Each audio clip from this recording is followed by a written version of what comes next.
ridiculous. Call for a personal foul. That was absolutely ridiculous. The Boston Bruins have won the Stanley Cup. Up on down. Here comes a 1-2 pitch. Red Sox win the World Series. I don't know. It's tough. Tom's up there, man. Being tough. What's up, Boston Bruins? Boston Bruins. Well, guess what? The Boston Bruins have made a trade. And unlike the Celtics trade, I don't feel as strongly about this trade as I did with the Celtics one. Taylor Hall and Nick Foligno to the Chicago Blackhawks for two young defensemen. Both of them are 24 years old. One of them is 6'4", and the other one is 5'11". I think one of the names is Ian Mitchell, and the other one is Alec Regula, something like that. Two players, two defensemen who have little experience in the NHL at the age of 24. I get the reasonings for trading Taylor Hall. Like, I get it. They want a salary dump so they can put themselves in a position to re-sign Bertuzzi and maybe a few other players that they traded for. I understand all that. But in my opinion, you could have done this many different ways. You could have gotten rid of Mike Riley. You could have gotten rid of Derek Forbort. You could have traded Grzelcyk, who was not used in the postseason as much last year. You could have moved on from him. There were other ways where you could have gotten rid of some salary. And I'm not saying I'm against trading Taylor Hall. I'm not saying that.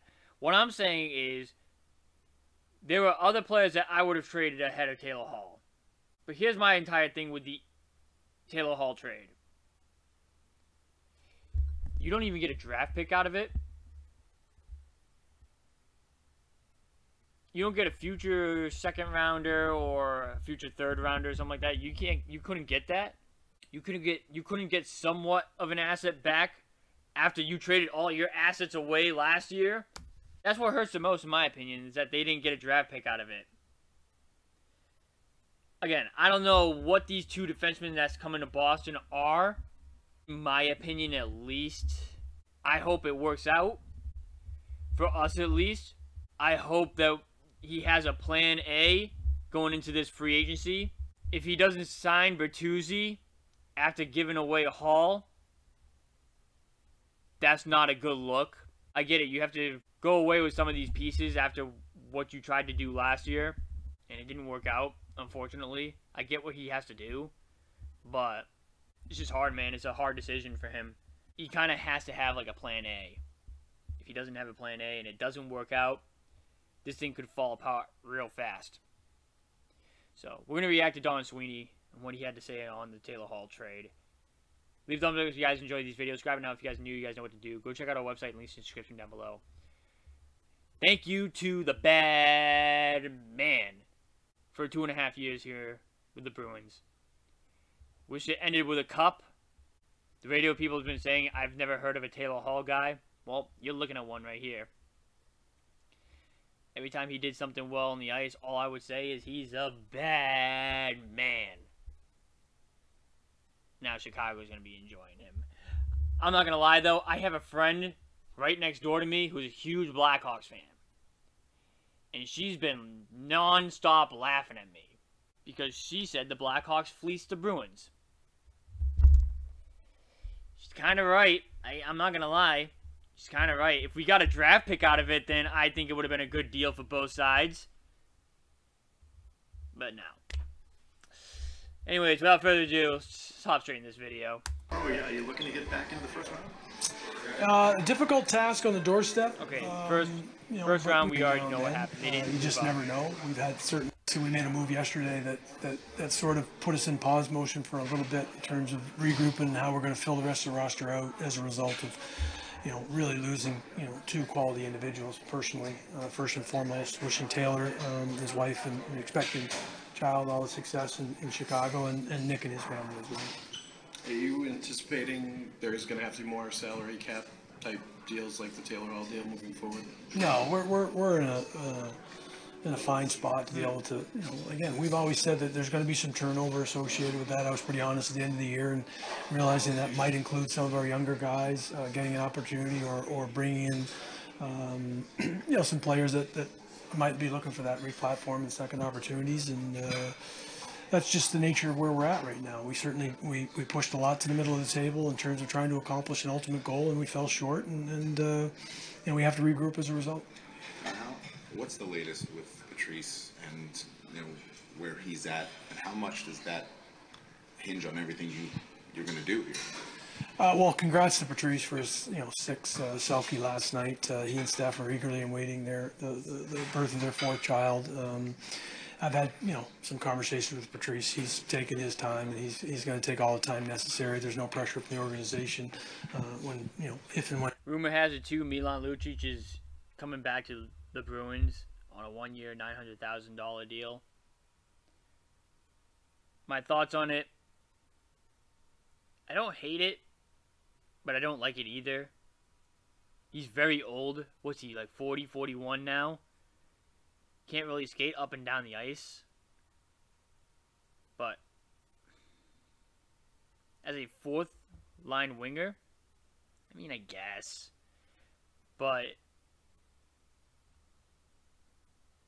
is that what we're going to be filling these roster spots with? I certainly hope not. When Patrice makes a decision, we'll respect it. We welcome him back, sure. whether that's now or between now and whenever, to tell you the honest truth. He just wants to make a concrete decision on what's best for he and the family. He's got a lot going on, so you have to afford him that opportunity. It won't affect what we're trying to accomplish as an organization between now and when he makes a decision. Similar sentiment with Krejci too in his decision. Yeah, respectful of his process, and when he ultimately makes his own decision, we'll react accordingly. Does it not factor into July 1, though, at some point here in terms of what you can shop with? No, it really doesn't. I mean, you can tell where Patrice was last year in terms of having an understanding of what we were trying to accomplish in bringing Kretsch back and being very, very flexible. He's indicated that it'll be no different this year, so I don't foresee it as a problem, Kevin. So you've got 23-man roster. You got 14, if my math is right. And you've got 9 spots there, about $10 million. So this is looking like a lot of guys around $1 million, yes? Yeah, there's a couple things that we still may look at. We're just not forced to do anything. To be perfectly honest with you, we're not. So, for me, as we're comprised, your goaltending and defense is intact, other than obviously the addition of Orlov, which is a welcome addition, and we unlikely will be entertaining to bring him back. They better. And we got to fill the forward group. Or else the trade is a failure. That's I don't know if Lauko's in your trade, I guess, is to dump salary 14 or 15. So there's some certain guys that are going to push for opportunity. Keep them right. And there's several of our younger players that are eagerly awaiting that. And that might be just the time that we have to do it. So unlikely on Orlov. Yeah, unlikely. Okay. Well, okay, you just heard it there. Orlov is gone.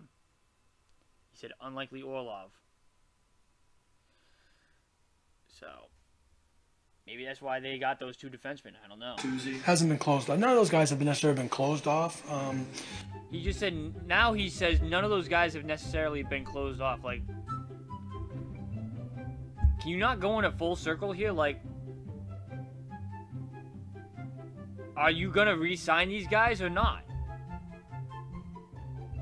He just asked you about Orlov, and you said, most likely not. Unlikely was his exact word. And then he asked about Bertuzzi, I think, right? And he said, possibly. And he's like, we haven't really closed the door on any of those guys. Like, what is it? Why can't you just say, we have a plan in place, we're going to look at what's best for the club, and hopefully we can have some guys stick around. And this trade allows us to do that. Why can't you just say that? Because when you do stuff like this, oh, unlikely. Oh yeah, Bertuzzi probably, but we haven't really closed the door on any of those guys. Do you have a plan then? Do you not have a plan? That's what that comes off as. You don't have a plan. Makes me nervous when you do that. Yeah, obviously recircled with most of them, based on our decision yesterday. But, haven't really, concretely put anything together that would indicate that I'm going to be able to, in particular on Orly. But you just never know what happens between now and then. All of our guys, touching base with every one of our guys is part of that process. At this point, do you anticipate that they will hit the market on Saturday, those guys? Again, we're close, so you have to assume they may, but if something else materializes, I'm going to move forward with the guys. No? Obviously not Nick Foligno, but the rest of the guys I would entertain. You say you're close. That means you're close to both parties. That doesn't mean what does that mean? On bringing in some young defensemen for organizational depth flexibility, or was that just kind of the way it worked out with the assets? No, that was a target for us. In all honesty, we had 2 right D signed. Ryan Mass will be a first-year pro. So we've been thin in that area. And Connor's part of that whole decision-making process as well. He's put him in a real good situation to parlay his type of year that he's had. And you're talking about Clifton? So we're cognizant of guys that we feel could go in and play there, and we'll continue to look at the marketplace to see if there's another player that might check off that box as well and create competition. In terms of your goaltending, do you plan to try to run it back the same way? Is that the plan right now with Linus and Jeremy, or is there movement there? Again, congrats to Linus, Vezina Trophy winner. Jeremy was a pretty good sidekick and winning the Jennings. We were really good in the regular season. We didn't play as well as a team. They're part of that in the playoffs, and we fell woefully short of what we were set out to do.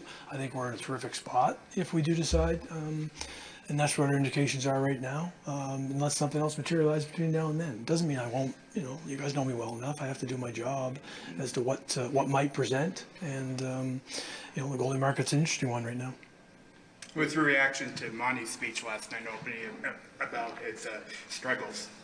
Well, congrats to Monty. Obviously the hearing that award last night. And, I didn't watch any of it, but I know Monty won Coach of the Year. Terrific years. You think about the point total increases for them. It's pretty special for their organizations as well. Really proud of Monty to go up and deliver a message on a much wider scope as to what would resonate with him just personally.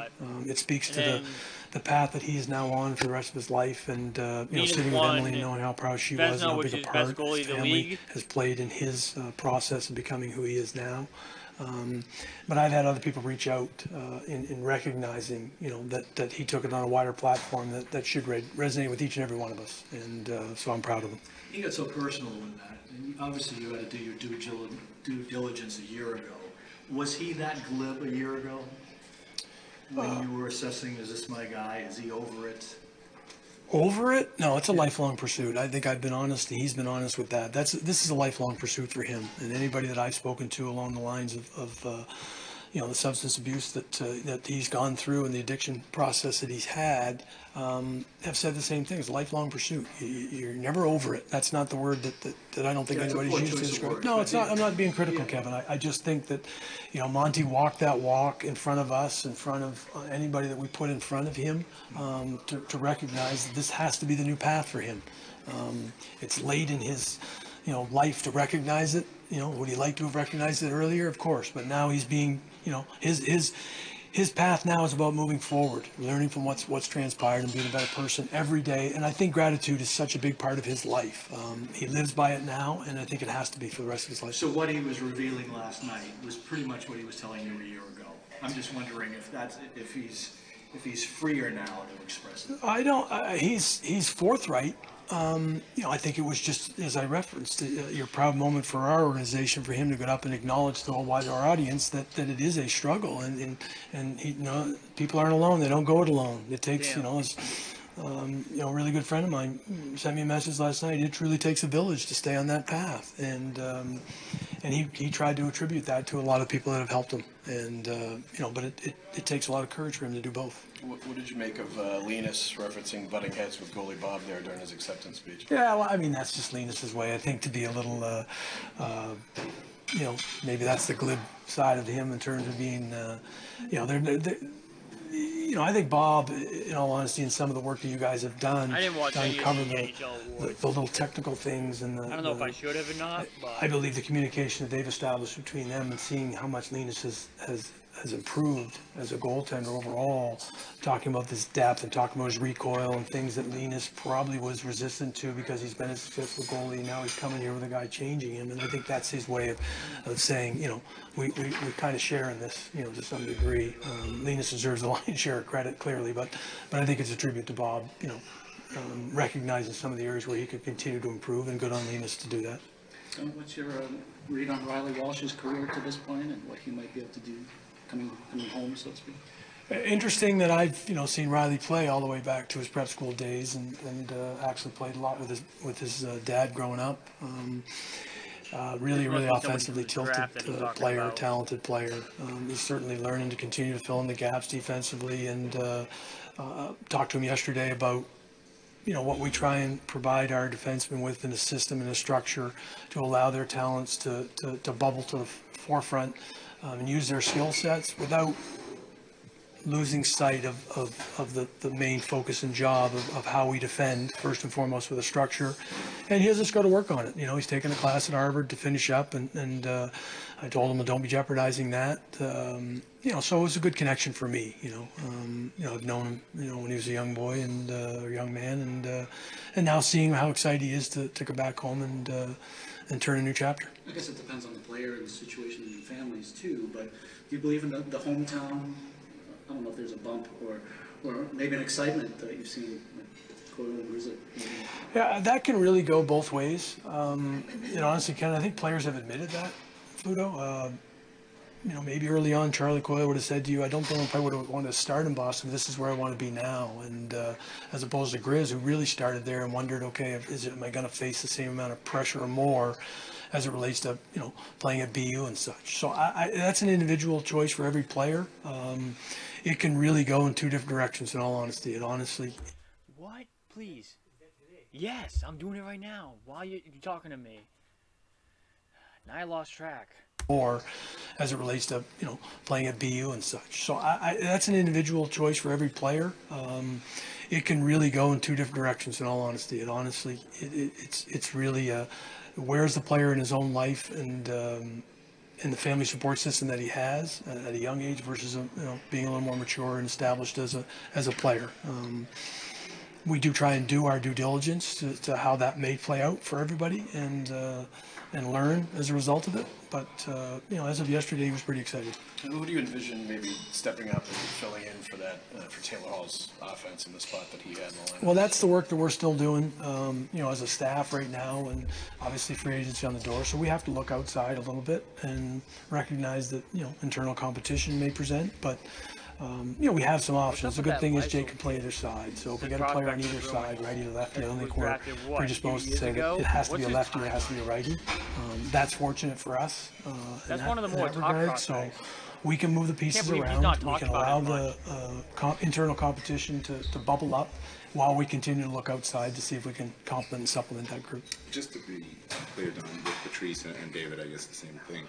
Is it's the same as last year, essentially? Like, if you guys want to come back, we'll have the space for you. No matter what you do, you're kind of operating without a with doubt the need to reserve spots for them if they want back. Is that kind of how it is? Oh, well, again, I don't know if I was clear enough. I think it's on their timeline. I do believe that both players would be flexible in terms of what it's going to require financially to come back. I think they are fully comprised of how our cap situation is. They just watched a player and a friend, you know, leave the organization too, but most importantly because Taylor was under contract, so they're aware. You know, they know what we tried to accomplish as an organization. They were part of that discussions last year, and they would continue to be part of it if they decide to continue to play. Back to the goalie thing, on Sweeney, given his resume at this point and the comps, he's due for a good bump. So could the good bump essentially knock him out of the picture here? No, again, in all due respect. That's something I've been seeing recently. Like, Felgham as an example. They're saying that the Bruins should part ways with one of the two goalies. Okay. what's the package going to look like for that? What's the package going to look like for that? Is it a good return? Like, maybe it is a winger? I don't know. Couldn't tell you what the package could be. But I heard Sweeney possibly wants to move closer to Alaska. If you don't want to be a part of the Boston Bruins, then I hate to say this, then say goodbye. You know what I mean? Wish you could stay here. Wish you could change your mind. But if that's really how you feel, then you gotta go. Simple. But I was hearing Mike Felger talk about how he would entertain Ullmark getting traded to Pittsburgh. Like, that is the stupidest thing I've ever heard in my entire life. Why would you want to trade him to your rival? You know what I mean? He was the best goaltender in the NHL last year. Statistically. And you're okay with trading him to Pittsburgh? Are you just not a Bruins fan? Or do you not even follow hockey? Because if you're trading one of your two goalies, which, by the way, were both top 5 goalies in the league last year, it's got to be out west. You don't want that coming back to bite you in the playoffs. You guys are going to say, oh, but they could meet them in the Stanley Cup final. Then so be it at that point. But the odds of you meeting them in the Stanley Cup final is a lower chance than it would be to meet them up with them in the eastern side of the playoffs. Like the first round, second round, in the conference finals. That's just so dumb how he said, oh, Pittsburgh interested in Ullmark? Great, love it. Why? That makes 0 sense. Then he said he'd be okay with trading both goalies. He don't know hockey one bit. He doesn't know hockey at all. If it's up to me, I'm keeping at least one of those guys. My choice would be Ullmark, but that's just me. I don't get some of these Boston reporters like Mike Felger, and it's like he's very inconsistent with his takes. It's weird, very weird. Everybody doing their own research. You do need to be a little careful of what your comp is versus what the rules state as a comp is. So, Evan does a lot of work on that regard. We've been have discussions with Lewis and Sway. We've clearly indicated we'd like to to find the common ground. We know that there's a path of arbitration if it's necessary. It's not the path either side would want to. So we'll just continue to talk. But I don't have any issues. It might be the term that may dictate here, so it may be shorter, but we're going to explore everything. And again, the agents are all looking at it and saying, beyond this year, what's the landscape look like from the salary cap standpoint? So they're trying to figure out what the best deal for their players are as well as the teams. Have you found that maybe on a bigger picture, because of the cap likely going up next season, that agents are growing more, careful about looking long term now, because maybe they could get more, if they go shorter term with the cap going up? Is that just on a bigger picture scale, not necessarily? Should be happy then you locked up McAvoy and Pasternak already then, right? I mean, I played for 16 years. I had an agent for 16 years. He did his job, so I don't think I can begrudge an agent coming in and asking for more or asking for term. That's just not how I'm wired, because I can't. It's totally disingenuous. They're going to do what's right for them and their player. Every situation is somewhat unique. If they love the place that they're in, or if they want a really good team now, they might forecast later on. So they're doing their work, and but they're forecasting. And if you can pre-bake that in and get best of both worlds, that's ultimately what they generally do if the player's going to be happy. I think it's unique in every situation. I really, really do. I don't think it's cookie cutter to say every player is trying to do X. It's unique. Every team is in a different situation, a different cycle, and players that hit the market for the first time. Some are younger, some are older, and they have to choose what's best for them. Is Monty a good resource for Ian Mitchell when you were talking about him? Yeah, really good resource. Spoke highly of him, both as a player and as a person. That helps a lot to have that institutional knowledge right at your doorstep to be able to Do either of those guys that you got from Chicago project to, be on the roster to start next season? Is that kind of in the mix? I mean, I think they're both in the mix. They both have played NHL games. They have different skill sets because of their size, but they've both proven they can play in the National Hockey League, and Riley has too. He's played a game and had really good numbers in the American Hockey League, so we're excited. We've sort of ratcheted up the internal competition on the right side, knowing that we're again, it's not definitive, but Connor, is in a really good spot, and we were fortunate to have Connor in that spot for 3 years, and good on him to either parlay it with us or somewhere else. What's the balance different this time of year versus last year, because you hadn't made the Zacha transaction yet, but you had a general idea of pretty much the. I just hope you got the right guys this year with Taylor Hall.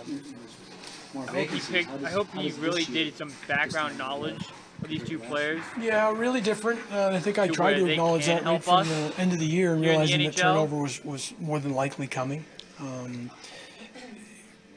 That's just sometimes a cycle you get into. Because his assessment on Youngstown has indicative of what we were not been trying good to do recently. last year. Let's be honest about that. It hasn't been good. I don't have any regrets for trying to be the best team we possibly could. I hope you made the right trade. Pieces that came together last year. We're fortunate that David and Patrice were flexible. The trade worked out for both teams. Congrats to Eric Hall and his new deal, and Pavel's worked out great for us. Good trade, by the way. You like those trades when both teams are happy to move forward. That was a good one. But it is different. I was eerie about it at first, but that turned out to be a good one. Realizing that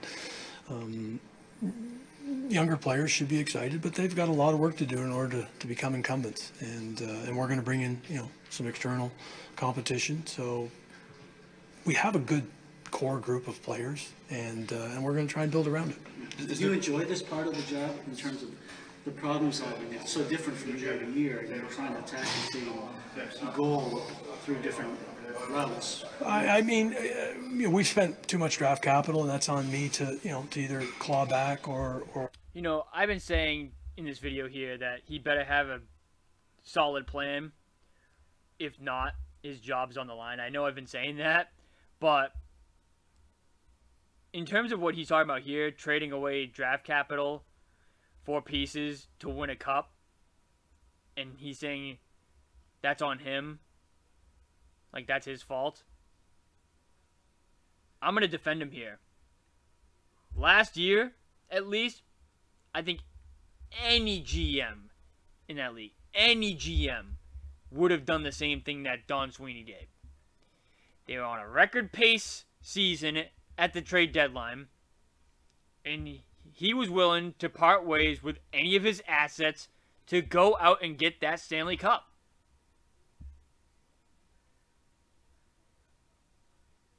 That's what any good GM would have done in that situation. They saw how great that team was. They saw the potential. He saw that they could possibly make it to the finish line, and he went out and he did whatever he could to get them all the help they needed to go win a cup. That's not on Don Sweeney. That's on the players for choking that 3-1 lead in the first round. That's on the players. They were given every ounce of help that they needed to make that run happen. But at the end of the day, they just didn't finish the job. Because they got up 3-1, and I don't know what happened with them or whatever. But it looked like they got a little too comfortable.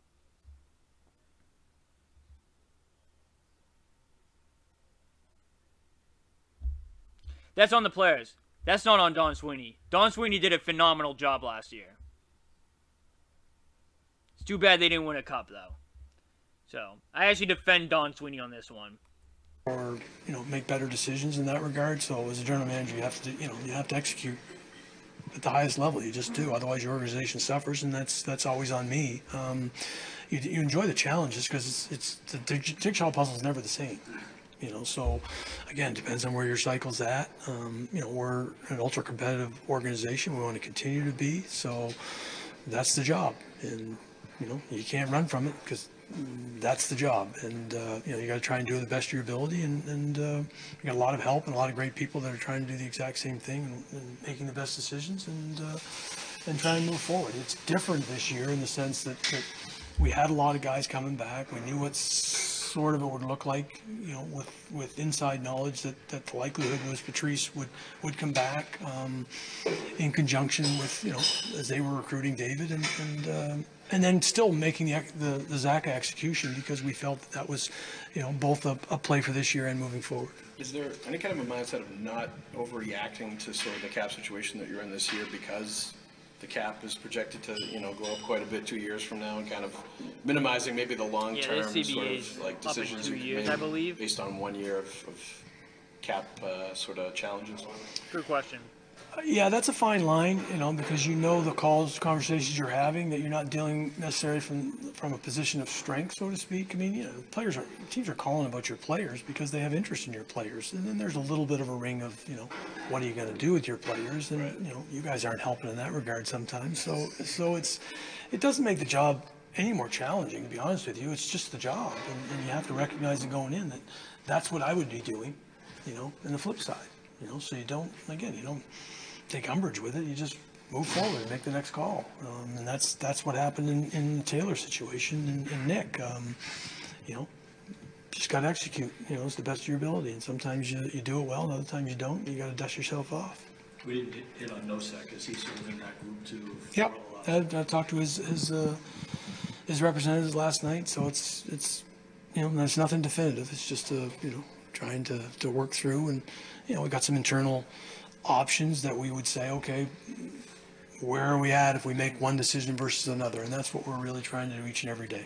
Any of the young forwards down in Providence? Good question. Lysell, Merkulov. What's Lysol's situation? They're all in the.